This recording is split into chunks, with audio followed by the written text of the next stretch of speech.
Stuff paratha.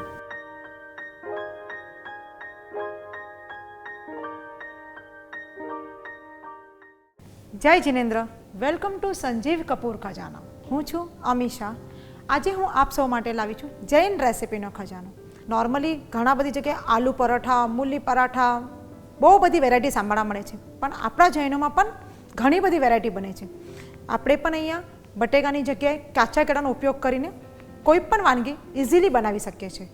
તો આજે આપણે અહીંયા બનાવશું સ્ટફ પરોઠા, જેની અંદર આપણને સામગ્રીમાં લાગશે બાફેલા કાચા કેળા, ઘઉંનો લોટ બાંધેલો, ફુદીના, વાટેલા લીલા મરચાં, સ્વાદ પ્રમાણે મીઠું, લીંબુનો રસ, સાકર, હળદર પાવડર, ગરમ મસાલો, તેલ.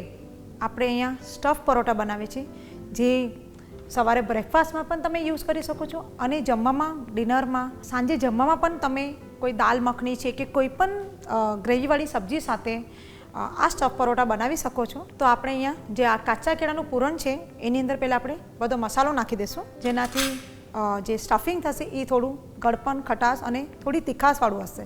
એની અંદર આપણે જે વાટેલા લીલા મરચાંની પેસ્ટ છે એ નાખશું, થોડી હળદર પાવડર નાખશું, ગરમ મસાલો, સ્વાદ પ્રમાણે થોડું મીઠું, થોડું લીંબુનો રસ નાખશું, જેનાથી થોડી ખટાશ પણ આવી જશે ને થોડું ગળપણ. એની માટે આપણે થોડી સાકર નાખશું. આપણે કોઈ બી સ્ટફિંગમાં કોથમીર નાખીએ છીએ, પણ આપણે અહીંયા ફુદીના નાખશું, જેનાથી સ્ટફિંગમાં એક ફ્લેવર પણ આવી જશે અને ફુદીનો હેલ્ધી પણ ગણાય છે. અને બીજું, ચોમાસાનો ટાઈમ છે, ઘણા બધા લોકો કોથમીર પણ નથી વાપરતા, તો આપણે અહીંયા ફુદીનો નાખીને આ સ્ટફિંગને તૈયાર કર્યું છે. આપણે આ ફુદીનાના પત્તાને બારીક ચોપ કરી લઈશું.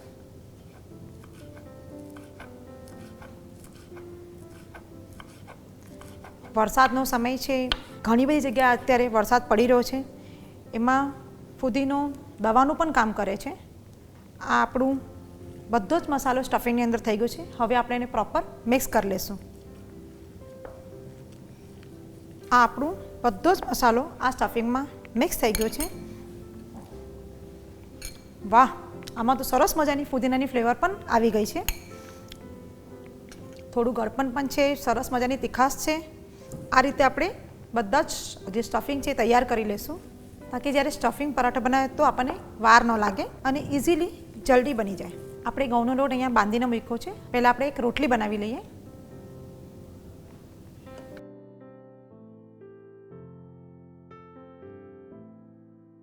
હવે જે આપણું સ્ટફિંગ છે એ એની અંદર સ્ટફ કરી દઈશું.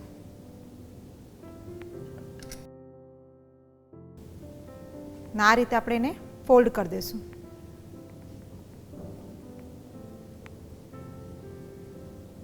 આ રીતે આપણું અંદર સ્ટફ થઈ ગયું છે. હવે એને પાછું આપણે વણી લઈશું.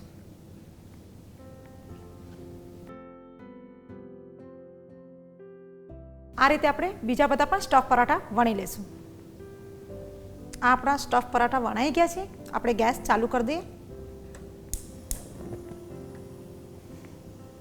આપણો તવો પ્રોપર ગરમ થઈ ગયો છે. હવે આપણે આ સ્ટફિંગવાળું પરોઠું એની અંદર નાખી દઈશું. અગર તમારો ટાઈમનો સમય બચાવવો હોય તો તમે એકસાથે 2-3 પણ કરી શકો છો.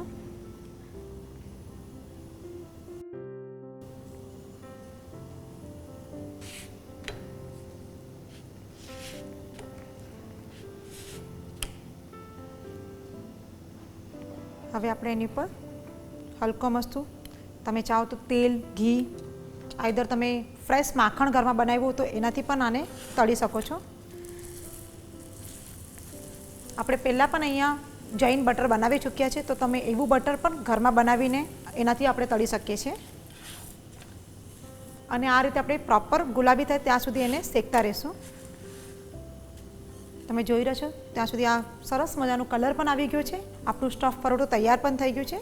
હવે આપણે એને એક પ્લેટમાં કાઢી લઈએ. આ રીતે આપણે બીજા બધા પણ પરાઠા તળી લઈશું. આ રીતે આપણા સ્ટફ પરોઠા તૈયાર થઈ ગયા છે. હવે આપણે એને એક પ્લેટમાં કાઢી લીધા. આ રીતે આપણે એને કટ કરી લઈશું.